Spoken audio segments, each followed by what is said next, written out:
The last part of the HR package, disciplinary. This is HR only. It records cases, the full history of what was done, and the outcome, with evidence attached. HR opens a new case and fills in the details.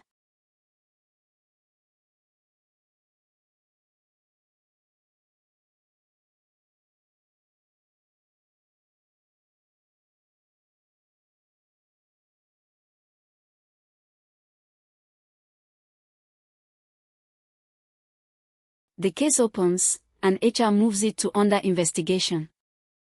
HR records each step in the case history.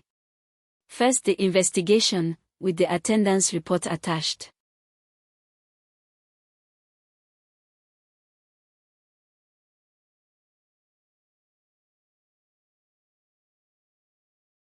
Then the written warning, with the signed letter attached.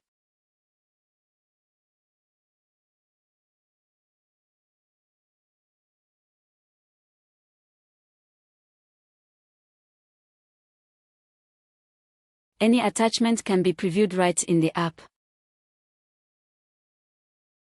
Finally, HR records the outcome, a written warning, and resolves the case. That is disciplinary, a documented case, a full history with evidence, an outcome, and a clear resolution. And that completes the HR package.